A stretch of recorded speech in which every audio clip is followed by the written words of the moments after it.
আসবে বিটকয়েন্স, যেটা অলরেডি চলে আসছে। আরেকটা আসবে, সেটা হলো ক্যাশলেস সোসাইটি। কি বললাম বলেন? বলদ বলবে যে ভবিষ্যৎবাণী করে গেল, আহলুল বলদ ওয়াল কিরদা, আহলুল হিমার ওয়াল কিরদা, এরা ভবিষ্যৎবাণী করে গেল। আরে বর্তমান সম্পর্কে তুমি খবর রাখো না বলেই তো বর্তমানকে ভবিষ্যৎ মনে হয় তোমার।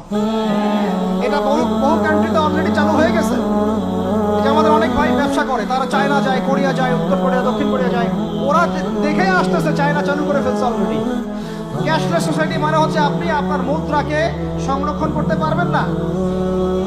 আপনি দেখলেন খিদির আলাইহিস সালাম দেয়াল নির্মাণ করলেন, দেয়ালের নিচে কি ছিল? খাজানা ছিল। তাহলে দেয়ালের নিচে খাজানা তিনি সংরক্ষণ করলেন কেন? এতিম বালকরা যেন বড় হয়ে সেটা নিতে পারে। তাহলে আপনি চিন্তা করেন, ওই মুদ্রাটা কি ছিল? ইলেকট্রনিক মানি ছিল, যেটা তিনি সংরক্ষণ করলেন। ওই মুদ্রাটা কি কাগজের মুদ্রা ছিল, যেটা তিনি সংরক্ষণ করলেন? ওই মুদ্রাটা কি বিটকয়েন ছিল, যেটা তিনি সংরক্ষণ করলেন?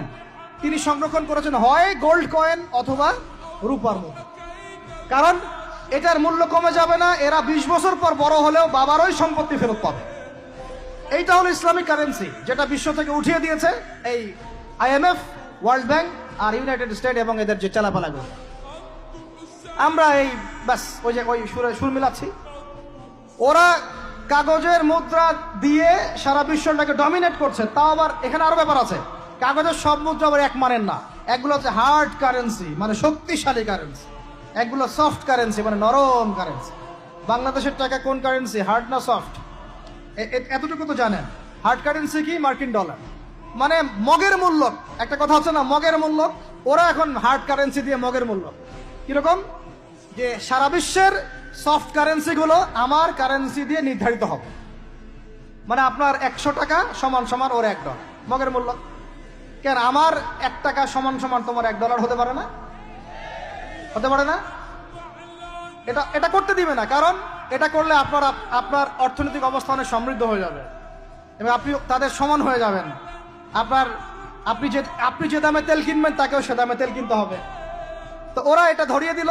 শুধু তাই না, IMF এর মাধ্যমে, ফেডারেল রিজার্ভের মাধ্যমে, ওয়ার্ল্ড ব্যাংকের মাধ্যমে তারা এটাকে আমরা দ্বিতীয় বিশ্বযুদ্ধের পরের কথা বলছি। ওই সময় ব্রেটন উড কনফারেন্স হয়েছে, পড়ে দেখুন। ব্রেটন উড কনফারেন্স হয়েছে, মার্কিন ডলারকে সারা বিশ্বের রুলিং মানে কারেন্সি হিসেবে ওরা নির্ধারণ করবে, মগের মূল্য। এবং প্রত্যেকটা কারেন্সি এর আন্ডারে নিয়ন্ত্রিত হবে এবং টাকার মান, অন্যান্য মুদ্রার মান বাড়বে কমবে এর ভিত্তিতে, আপনার প্রবৃদ্ধির ভিত্তিতে নয়। এবং তার হাতে নিয়ন্ত্রণ থেকে যাবে যদি